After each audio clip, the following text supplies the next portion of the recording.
Hello and welcome to the HG podcast. Today I'm joined by Dion Dawson. Dion, how you doing, man? I'm all right, man. How you doing today? Doing pretty good, pretty good. Good to see you.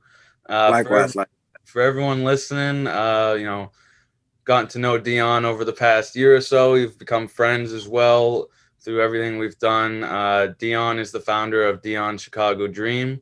It's a Chicago nonprofit where he helps people with food insecurities. He helps feed people. I mean, he does everything. I can't even describe it all because the man's everywhere. I don't even know how to keep track of him. But I appreciate it, man. I uh, appreciate it. yeah, do you want to just tell maybe them a little bit more about what you do and Dion Chicago Dream? Definitely. Dion Dawson from Chicago, Illinois, founder and executive director of Dion Chicago Dream. So we're a nonprofit based on Chicago's South Side. And we're focused on fighting food insecurity. So, a lot of people don't understand that hunger is a feeling. Food insecurity is more of the access to healthy options, the consistent access. So, for us, it's not about stopping hunger, but it's more so about, making sure that people, not just Chicago, but worldwide, understand the importance of having that option of healthy fruits and vegetables and quality water, on a daily basis. hmm Yeah, and I think the work you're doing is amazing. And I think what a cool part about it is I mean, you're doing this in Chicago. This is in the United States. So I think a lot of people when they maybe in more privileged communities or people who have never had problems getting food, they don't even think about that in our own country. People are having a hard time actually just getting a reliable source of food. What have you kind of seen, in Chicago and, other places of, why these people can't maybe get good access to food or, how maybe people can help with that? Definitely. I mean, when it comes to food insecurity, it's a myriad of issues that affect communities, ability to have fresh produce. You have the systemic issues, you have the economic issues, you have societal and social issues. And so for us, I think, we actually do the opposite. I don't try to focus on so much of that as much as just kind of looking at the current climate and wondering how do we solve some of the problem now while moving the needle towards where we want food security to be in the future. And so, me being from Chicago, but me having a military background, I've seen other metropolitan areas in Baltimore and Washington, D.C., and New York, California. I've seen these different areas, and a lot of these issues can be solved if we actually just take the lessons learned from other industries and bring them into philanthropy. And so when we think about nonprofits, you have this normal idea of, okay, what does a nonprofit look like and how does a nonprofit operate? And I just wanted to kind of battle against that. When it comes to food insecurity, we tackled it in a way that brings in the inefficiency of Amazon with the consistency of HelloFresh. You know what I mean?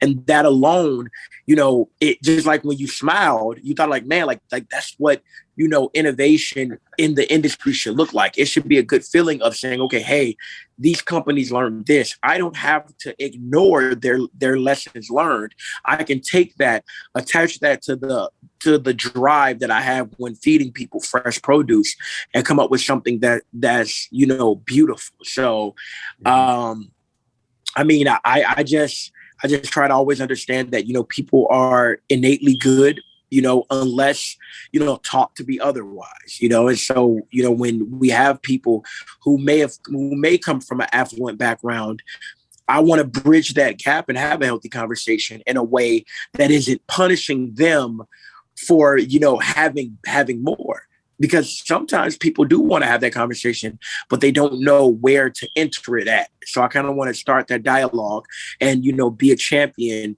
for what healthy dialogue in the food space looks like. Right. And, like you said, I think a lot of, most people in the world are, good in heart, but maybe some people just don't know how to, express it. They don't know how to get started. For you, how did this all start for you, and, what kind of made you want to start the nonprofit? I mean, it just was, last year there was a lot of social unrest, and somebody came to me, with a renewed interest in Juneteenth and said, "What am I going to do?" And initially, I was offended because I'm like, "Hey, I'm a loving guy. I care about my community," but that question allowed me to stumble upon my life's work, which is Dion Chicago Dream. So just responding to that person and saying, "Hey, I'm going to feed 100 families." And in doing that, going through that day on July 3rd last year, being one of the most stressful days of my life, but being the most fulfilling, and just deciding to chase that feeling again and saying, "Hey, okay, I can do this." And when I looked at the climate of food insecurity response and hunger response, there was no real progress, being made, on all fronts. If you had one organization that was doing good on the ground, it didn't relate to worldwide notoriety. We have organizations that are good at social media, their day-to-day operations were lacking. So just trying to make sure that, I can set a good example for what, hard work and determination, can result in for my community, and me being somebody that loves all people and respects all people, making sure that I bring that back into the space, because philanthropy, of course, is a job, but being a good person matters, and being somebody that cares about other people's well-being matters. And so just making sure that that is something that I bring back to the industry, so that all of these lessons that we learned in COVID, we can kind of take these and build off of them. Mm-hmm. Yeah, I think nonprofits like yourself are doing a great job of putting awareness out there on food insecurities, because I don't think the media does a great job of covering it, unfortunately. Why do you think that maybe it isn't covered as much, or, how can we change that? Because you don't really see it on the general media, you kind of get it through nonprofits like yourself, but that seems like the general media doesn't do a great job of covering it. Well, I mean, you know what? I won't judge what the media covers, because Lots of things in the world going on. well, I mean, yeah, but honestly, even in every category of our life, we only remember the best and the worst.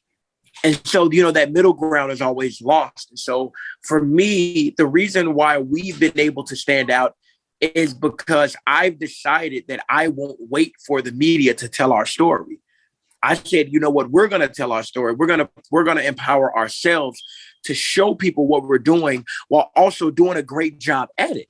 And that's why, as an organization, we've been able to hit at the clip we've been able to hit at, is because no matter what, our priority has always been on sound and programming that is transparent, consistent, and is of a certain integrity. And if we do that every single day, while also telling our story, because my trade is, media and public relations, then we're doing everything that we're supposed to do. It's just, and it is not, taking that power or focus from the general media.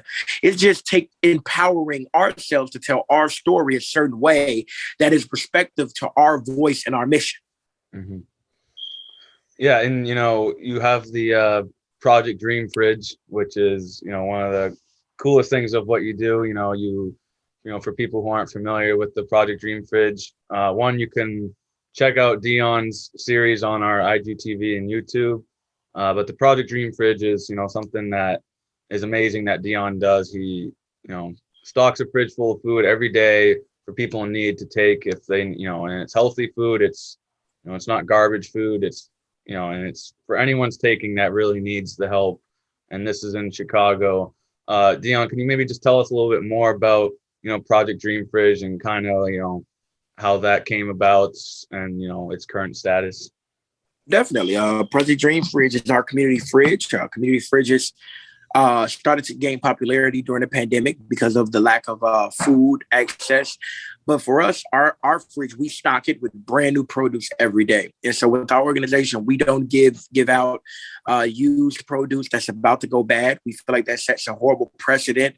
And it has unintended consequences of teaching residents what they deserve. And so with Project Dream Fridge, we have a fridge out in our community, and we stock it, we clean it, stock it, and open it every day. You know what I mean? And that's important because, people eat every day. And so, like when it comes to feeding people and nutritional philanthropy, it has to shift from being event based, meaning, doing feeding events once every quarter, to programming based, so that we can get, proper nutrition to people on a consistent basis. So Project Dream Fridge is, something that, has become the qualitative piece to our organizational puzzle. And, it's something that the residents appreciate. It's something that, they've grown to, they've grown to expect it, which is great because they deserve it. Great quality food. It should be something that's a given. You know what I mean? It shouldn't be something that you hope you get. Right. And so, ultimately, that is just, our programming, and something that has allowed us to really show the community that we care, and allows us to be there every single day. Mm-hmm. And, what's some of the, like best stories you have maybe from the Project Dream Fridge? Because I know that you've come across some great people. You've impacted a lot of people in the community. I mean, you're a Chicago legend now, so. Oh, stop. I'll tell you, what are some good stories you got? I mean, honestly, man, it's just every day. Nothing really stands out because I appreciate all of it. You know what I mean? I appreciate the chance to just, be of service to my community, to, share their stories with me, but also, the days when, they come and they don't say anything. You know what I mean? Like, that's the thing. Is like, I don't do it for the interaction. I just do it to because I know what it feels like to be food insecure.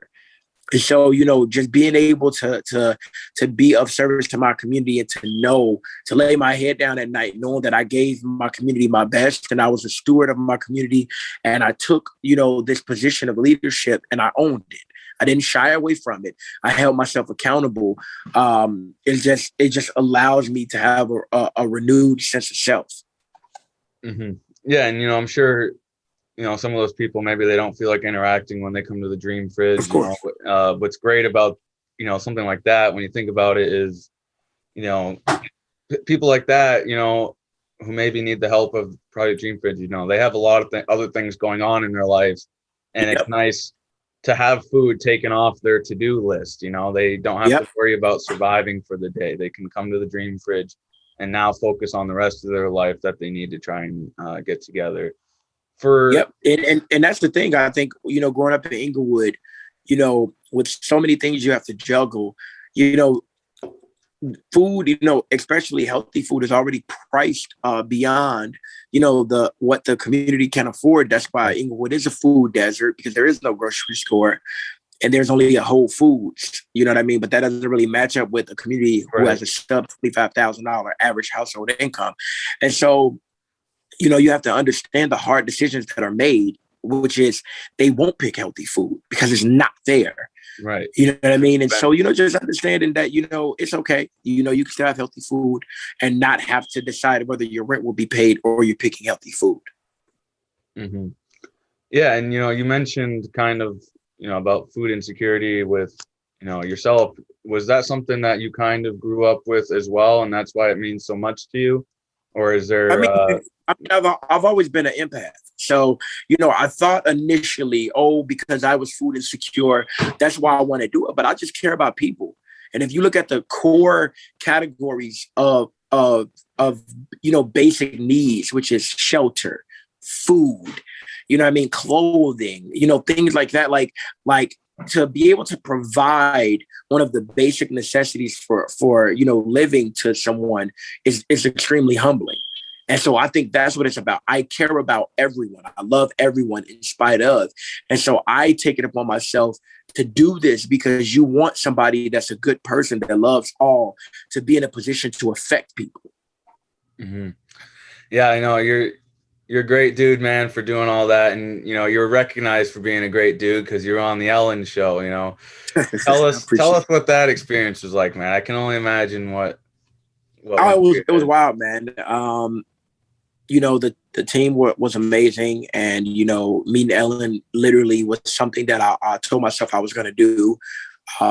Fingers crossed I can, meet her again. But, it was beautiful. And just to be able to have a Mount Rushmore moment in your life while also doing good for your community, it just comes full circle. So for me, it's just reaffirming that I need to continue to be as good of a person as I can be. She was amazing. She had like a glow around her. It was kind of, I don't know if it was the lighting or just, her, but, beautiful, sweet person.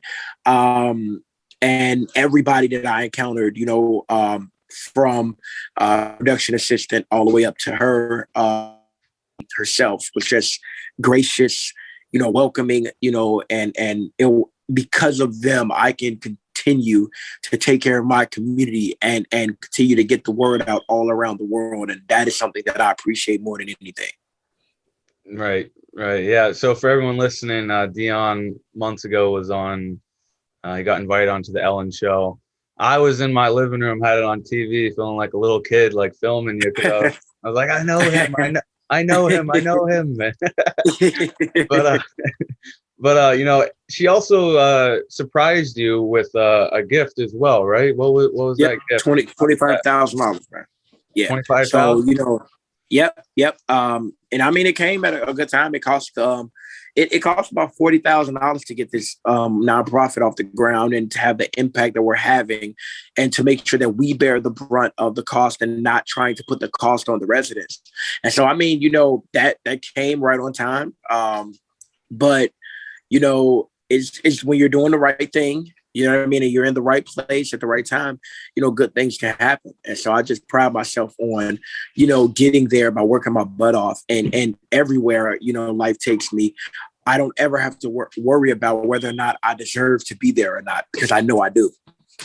Right. And, it's always good to, whatever in life you're going through, to have that pat on the back to kind of say, like, you are on the right path, you're doing the right thing, because I've definitely been there before, where you're on this path for so long, you feel like you haven't had any, pat on the back or anything. So you're constantly wondering, am I doing the right thing? Am I on the right path?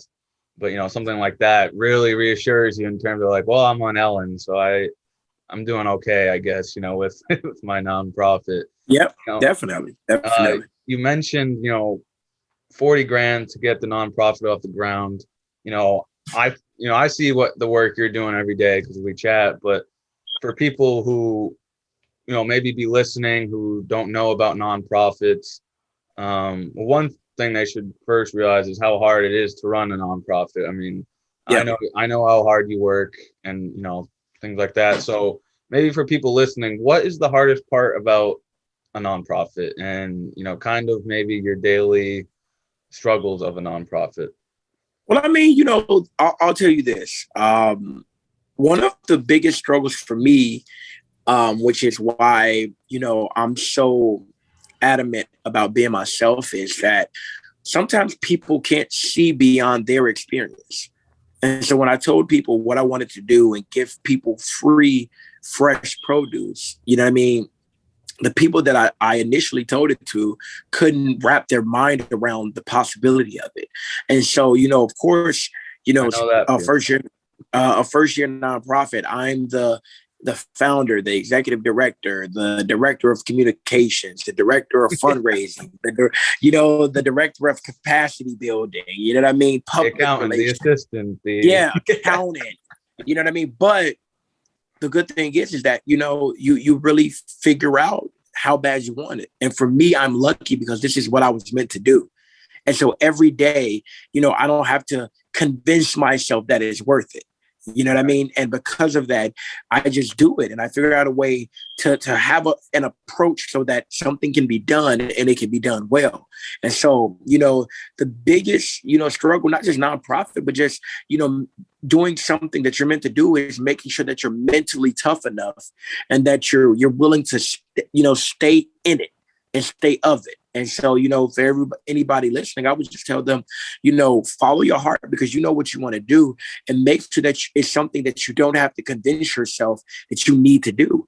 It's something that you want to do. And every day you wake up and you find something else you don't know, or somebody you don't know, or something you can do better. And you just focus on that. Right. And, it can be increasingly hard these days, with COVID, everything going on to, maintain that mental toughness. I've definitely over the past couple of years, my, mental health and everything, as I'm sure you and others can relate, your mental health becomes, it needs to be more of a priority. With your work-life balance and, during the times you're in, how do you kind of focus on your mental health and, make sure that you are happy and it's not becoming too much of a grind? Well, I mean, that's the thing. It's just, I make sure that I battle against those daily things that might seep in. Oh, you still got to play the game. I don't play the game. Oh, well, make sure you got to work life. I don't have a work life balance. I love what I do. You know what I mean? And so, I'm, there's a J. Cole lyric that, I guide myself by, which is, I'm just a man of the people, not above, but equal. And for the greater good, I'll walk amongst the evil. And that's something that I tell myself, that I always have to make sure that I'm people focused. If I'm people focused, then it'll never, ever not be worth it. And then my other quote, which is something that, really kind of stuck with me when I heard it, was this past NBA Finals when, the Milwaukee Bucks was down 2-0 and they talked to Giannis. And, when he said, they're like, oh, well, what are you going to do? And he said, like when somebody speaks about, what they've done, that's their ego. And when they focus on the future and say, what they're going to do, that's their pride, and he said, I choose to stay in the moment. You know what I mean? And that's for me, like, I just always I'm lucky enough to be able to stay in the moment. And when I stay in the moment, it never gets too big for me, or, I'm not preoccupied by the past or the future. I live in the moment and I appreciate it. And I try to appreciate people, family, friends, supporters, dream teamers, anybody that know me. I give them the same amount of appreciation and love that I give myself. Mm-hmm.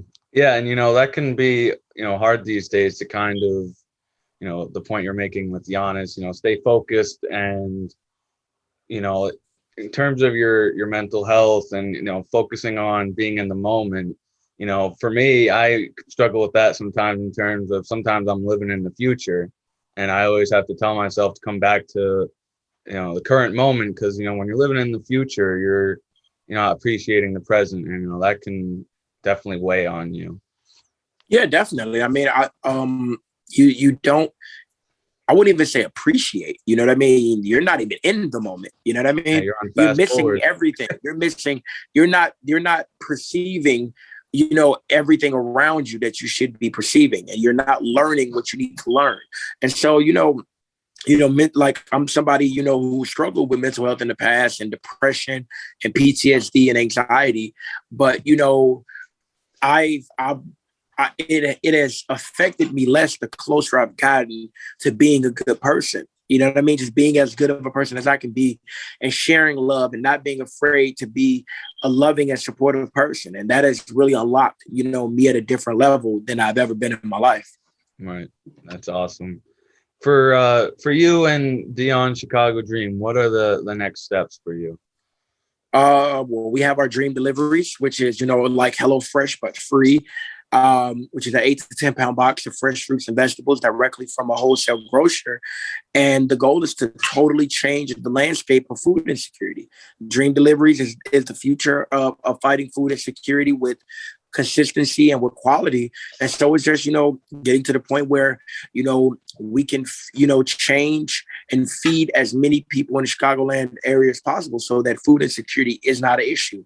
And then from there, get it into other areas in other states and other cities. But no, that's, that's the fun part. American dream.